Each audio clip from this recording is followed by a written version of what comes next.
Martin, I just want to ask your opinion of an initiative that is going to begin on the 31st of January 2021. Hopefully by that time we'll be all physically back in our churches, maybe not, we will see. But the idea is for children and young people to take a leading role in worship on that particular Sunday. So to participate in different ways, whether that's as part of the welcome team, whether that's leading intercessions, whether it's even actually breaking the word or something like that. So what do you think about this idea of encouraging our children and young people in our churches to have a kind of a higher profile in terms of leadership in worship? So my first response is to be really glad we're doing it. Secondly, rather dismayed that we're doing it, because that ought to be normal.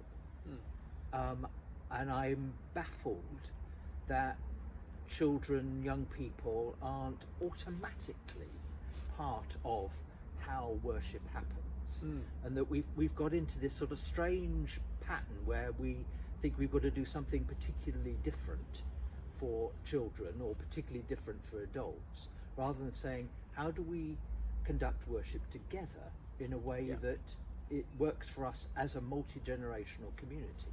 And that, as you've just listed, young people involved in the welcome, or young people involved in reading or leading the intercessions, or even helping produce the intercessions during the service, breaking the word, whatever that makes sense for the young people themselves. But what I would hope we can move to, where that's not happening, and obviously there are places where that is happening, but where it's not happening, we can move to that becoming normal, and not an exceptional or something we've got to do on one particular Sunday just to make sure it happens, but to say, actually, we all of our communities are multi-generational communities.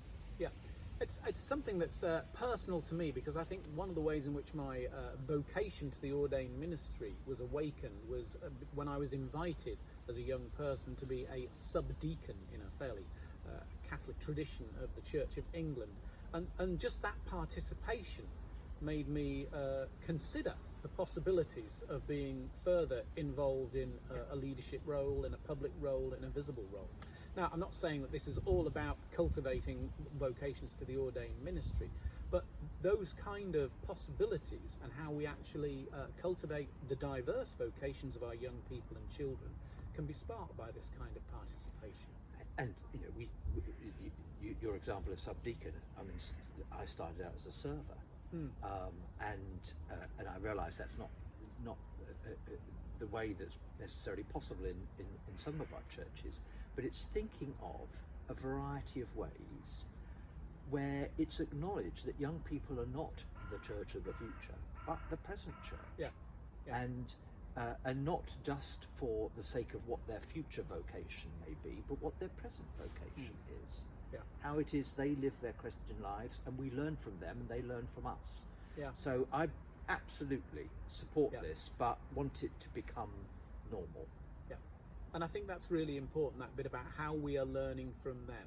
So it's not that we are, giving young people and children a script and telling them to do it as we do it, but as you say, we're learning from them, because there are things that we're just utterly unaware of in terms of contemporary children's and young people's culture that we can be enriched by, and which in turn will then connect with other children and young people. So great, I think we're all for it. Absolutely. Lovely. Thank you. Thank you.